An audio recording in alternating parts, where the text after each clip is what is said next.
ദില്ലിയിൽ ഇന്ത്യ മുന്നണിയുടെ യോഗ അവസാനിച്ച ശേഷം കോൺഗ്രസ് അധ്യക്ഷൻ മല്ലികാർജുൻ ഖാർഗെ സംസാരിക്കുന്നു. അതിലേക്ക് ये सभी लोग हैं, इसीलिए हम एक हैं, एक रहेंगे. हमारे को डिवाइड करने की कोशिश मत करो. नमस्कार. Thank you.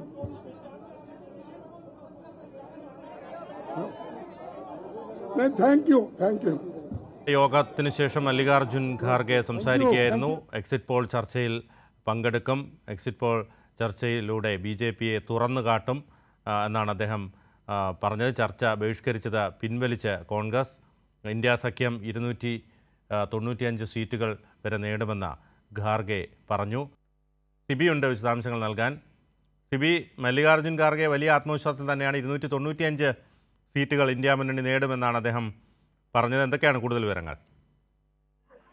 വിനു, എന്തായാലും വലിയ ആത്മവിശ്വാസം തന്നെയാണ് പ്രതിപക്ഷ സഖ്യമായ ഇന്ത്യ മുന്നിൽ നേതാക്കൾ ഇപ്പോൾ വ്യക്തമാക്കിയത്. അതായത് 295-ലധികം സീറ്റ് നേടി കേവല ഭൂരിപക്ഷത്തോടെ അധികാരത്തിൽ വരും ഇന്ത്യ മുന്നണി എന്നതാണ് അദ്ദേഹം പറഞ്ഞത്. അതിലൊരു ആശങ്ക അദ്ദേഹം രേഖപ്പെടുത്തിയത് ഈ വോട്ടെണ്ണൽ ദിനം, അതായത് ഈ വോട്ടെണ്ണൽ ആയിട്ട് ബന്ധപ്പെട്ടുകൊണ്ടല്ലാ നിലയും അട്ടിമറി ഉണ്ടാകാതിരിക്കാൻ വേണ്ടി ഉദ്യോഗസ്ഥരെ പ്രത്യേകമായി വിന്യസിക്കണം.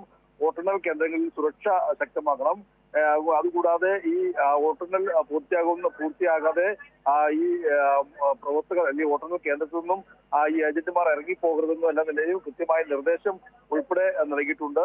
അതുകൂടാതെ തെരഞ്ഞെടുപ്പ് കമ്മീഷനെ നാളെ കാണുകയും ചെയ്യും. ഇതുമായി ബന്ധപ്പെട്ട ഒരു സമയം നാളെ തേടിയിട്ടുണ്ടെന്നും വ്യക്തമാക്കുന്നു. എന്തായാലും ഈ ഒരു യോഗത്തിലാകമാനം എല്ലാ പ്രതിപക്ഷ സഖ്യ നേതാക്കളും പങ്കെടുത്തിരുന്നു. ഇതിൽ പ്രധാനപ്പെട്ട എല്ലാ നേതാക്കളും പങ്കെടുത്തിരുന്നു. കോൺഗ്രസിന്റെയും അതോടൊപ്പം തന്നെ CPIM-ന്റെയും സീതാറാം യെച്ചൂരി, ഡി രാജ, അതോടൊപ്പം തന്നെ SP നേതാവ് അഖിലേഷ് യാദവ് അടക്കമുള്ള തേജസ്വി യാദവ് അടക്കമുള്ള എല്ലാ നേതാക്കളും പങ്കെടുത്തിരുന്നു. അങ്ങനെ കൃത്യമായ വിലയിരുത്തലുകൾ ഉണ്ടായി. ഈ വിലയിരുത്തലിന്റെ അടിസ്ഥാനത്തിലാണ് ഇപ്പോൾ 295 സീറ്റ് നേടി ഒരു കേരള ഭൂരിപക്ഷത്തിൽ തന്നെ അധികാരത്തിലെത്തുന്ന ഒരു ആത്മവിശ്വാസം ഇപ്പോൾ പ്രതിപക്ഷ സഖ്യ നേതാക്കളുടെ നിലയും ഒരുപോലെ പ്രകടിപ്പിച്ചിരിക്കുന്നത്. അതേസമയം തന്നെ ഈ വോട്ടെണ്ണൽ നടക്കുമ്പോൾ അതിലെന്തെങ്കിലും ഒരു മറിമായം ഉണ്ടാകുമോ എന്ന ഒരു ആശങ്ക കൂടി ഇവർ മുന്നിട്ട് വെക്കുന്നു.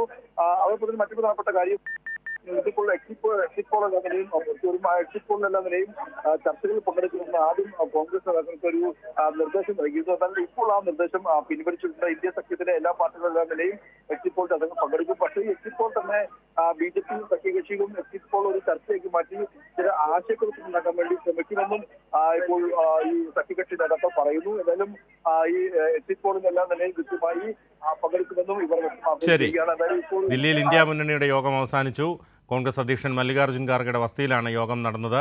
ഇന്ത്യ മുന്നണി 295 സീറ്റുകൾ നേടും. വലിയ പ്രകടനം തന്നെ ഈ തെരഞ്ഞെടുപ്പിൽ കാഴ്ചവെച്ചു. സീതാറാം യെച്ചൂരി, രാഹുൽ ഗാന്ധി, അരവിന്ദ് കെജ്രിവാൾ എന്നിവരൊക്കെ യോഗത്തിൽ പങ്കെടുത്തു. വോട്ടെണ്ണൽ ദിനത്തിലേക്കുള്ള ഒരുക്കങ്ങളും വിലയിരുത്തിയെന്ന് മല്ലികാർജുൻ ഖാർഗെ വ്യക്തമാക്കി. വിശദാംശങ്ങളാണ് സിബി നൽകിയത്.